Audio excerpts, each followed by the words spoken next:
சாலையில் ஒன்றாக நடந்து சென்ற இளைஞர்கள் திடீரென ஒருவரை மற்றொருவர் ரத்தம் தெறிக்க தெறிக்க கத்தியால் குத்திய கொடூரம்.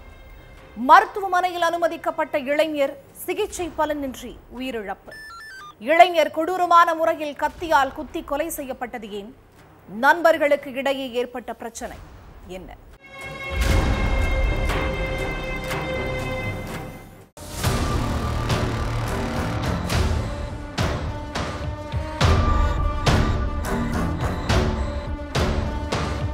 வழக்கம் போல ஜகத்கிரிகுட்டா பஸ் ஸ்டாண்ட் பொதுமக்கள் நடமாட்டத்தோட பரபரப்பா இருந்திருக்கு. அப்போ திடீர்னு அங்கிருந்த பாலேஸ்வர் ரெட்டிங்கிற இளைஞர் இன்னொரு இளைஞரை கத்தியால ரத்தம் தெறிக்க தெறிக்க சரமாரியா குத்தி இருக்கார். இதுல நிலை குலைஞ்ச ரோஷன்கிற நபர் சம்பவ இடத்திலேயே சுருண்டு விழுந்து உயிருக்கு போராடிட்டு இருந்திருக்கார். ரோஷனோட நிலைமையை பார்த்து அங்கிருந்த பொதுமக்கள் ஆம்புலன்ஸ்க்கு போன் பண்ணி வர வச்சு உயிருக்கு போராடிட்டு இருந்த ரோஷனை மீட்டு ஹாஸ்பிட்டலுக்கு அனுப்பி வச்சாங்க. ஆனா அங்க அவருக்கு ட்ரீட்மெண்ட் அளிச்ச டாக்டர் ரோஷன் உயிரிழந்து விட்டதா தெரிவிச்சிருக்காங்க. இந்த விஷயத்தை கேள்விப்பட்டு சம்பவ இடத்துக்கு போன போலீஸ் சம்பவத்தை நேர்ல பார்த்த பொதுமக்கள் கிட்ட விசாரிக்க ஆரம்பிச்சிருக்காங்க. இதுக்கிடையில இளைஞர் பாலேஸ்வர் ரோஷனை கத்தியால குத்துற காட்சி சமூக வலைதளங்கள்ல வைரலாகி இருக்கு. அந்த வீடியோவில் கொலையாளிகளோட முகமும் தெள்ள தெளிவா பதிவாகி இருந்ததால போலீஸ் கொலையாளி பாலேஸ்வரையும் அவர் கூட இருந்த மற்ற நபர்களையும் வலை வீசி தேட ஆரம்பிச்சாங்க. உயிரிழந்தவரோட நண்பர் ஒருத்தர் மூலமா கொலையாளிகளோட செல்போன் நம்பரை வாங்கின போலீஸ் பாலேஸ்வரோட செல்போன் நம்பரை ட்ரேஸ் பண்ணி இருக்காங்க. அப்போ சிக்னல் ஜகத்கிரிகுட்டா பகுதியில காட்டி இருக்கு. உடனே சிக்னல் காட்டுன இடத்துக்கு போன போலீஸ் அங்க ஒரு வீட்டுல பதுங்கி இருந்த பாலேஸ்வரையும் அவரோட நண்பர்களையும் பிடிச்சு விசாரணை வளையத்துக்குள்ள கொண்டு வந்தாங்க. தெலங்கானாவில் உள்ள ஹைதராபாத் அடுத்த ஜகத்கிரிகுட்டாவை சேர்ந்த பாலேஸ்வர் ரெட்டி, ரோஷன் முகமதுன்னு எல்லோரும் நண்பர்களா இருந்திருக்காங்க.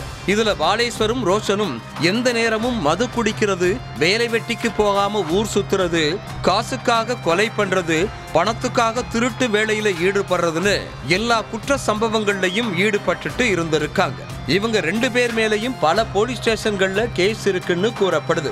இதுக்கடையில பாலேஸ்வர் கிட்ட இருந்து ரோஷன் செலவுக்காக கொஞ்சம் பணம் வாங்கினதா கூறப்படுது. ஆனா ரொம்ப நாட்களாகியும் ரோஷன் அந்த பணத்தை திருப்பி கொடுக்காததால ரெண்டு பேருக்கு இடையிலையும் பிரச்சனை ஏற்பட்டிருக்கு. அது மட்டும் இல்லாம பாலேஸ்வருக்கும் ரோஷனுக்கும் திருநங்கை ஒருத்தவங்க ரொம்ப க்ளோஸ் ஃப்ரெண்டா இருந்திருக்காங்க. அந்த திருநங்கையோட அடிக்கடி பாலியல் உறவுல ஈடுபடுறது, அவங்கள கூப்பிட்டுட்டு வெளியில சுத்துறதுன்னு இருந்திருக்காங்க. கொஞ்ச நாளைக்கு முன்னாடி ரோஷன் தன்னோட ஃப்ரெண்ட்ஸ்களோட சேர்ந்து அந்த திருநங்கை வீட்டுக்கு போயிருக்காரு. அடுத்து அந்த திருநங்கைய கட்டாயப்படுத்தி பாலியல் உறவுல ஈடுபட்டுட்டு அவங்களுக்கு காசு கொடுக்காம தப்பிச்சு போயிட்டதா கூறப்படுது. இதனால கடும் கோபமான அந்த திருநங்கை ரோஷனுக்கு போன் பண்ணி பணம் கொடுக்காம எதுக்கு என்ன ஏமாத்திட்டு போன, ஒழுங்கா என்கிட்ட பணத்தை கொடுத்துரு, அப்படி இல்லைன்னா உன் மேல போலீஸ் ஸ்டேஷன்ல கம்ப்ளைண்ட் கொடுத்துருவேன்னு மிரட்டி இருக்காங்க.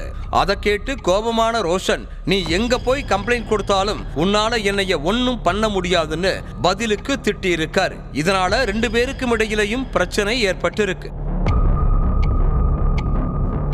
ரோஷனோட நடவடிக்கையை பார்த்து ஆத்திரமடைஞ்ச திருநங்கை ரோஷன் மேல போலீஸ் ஸ்டேஷன்ல புகார் அளிச்சுட்டாங்க. இந்த விஷயத்தை கேள்விப்பட்ட ரோஷன் பாலேஸ்வர் தான் திருநங்கை கிட்ட சொல்லி நம்ம மேல கம்ப்ளைண்ட் கொடுக்க சொல்லியிருக்கணும்னு தப்பா நினைச்சிருக்காரு. அதுக்கப்புறம் மது போதையில தன்னோட நண்பர்கள் கிட்டையும் பாலேஸ்வர் என்ன போலீஸ்ல மாட்டி விட்டுட்டான், அதனால அவன் சாவு என் கையில தான் சொல்லிட்டு இருந்திருக்காரு ரோஷன். இந்த விஷயம் எப்படியோ பாலேஸ்வருக்கு தெரிய வந்திருக்கு. இதனால ரோஷன் மேல கொலை வெறியில இருந்த பாலேஸ்வர் ரோஷன் நம்மளை கொல்றதுக்கு முன்னாடி நம்ம அவன் கதையை முடிச்சிடணும்னு முடிவு பண்ணியிருக்காரு.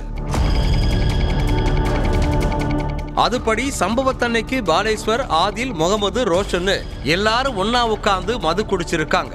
அப்புறம் எல்லாரும் ஜகத்கிரிகுட்டா பஸ் ஸ்டாண்ட் பக்கத்துல நடந்து வந்தப்ப மறுபடியும் பாலேஸ்வருக்கும் ரோஷனுக்கும் பிரச்சனை ஏற்பட்டிருக்கு. அப்போ மறைச்சு வச்சிருந்த கத்தியை எடுத்த பாலேஸ்வர் ரோஷனை வயிற்றிலேயே சரமாரியா கத்தியால குத்தி இருக்கான்.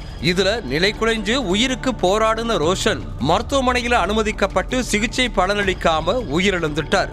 இந்த தாக்குதல் சம்பவம் தொடர்பான வீடியோ காட்சி வைரலான நிலையில அதை வச்சு மொத்த கொலையாளிகளையும் அரெஸ்ட் பண்ணி போலீசார் சிறையில அடைச்சிட்டாங்க.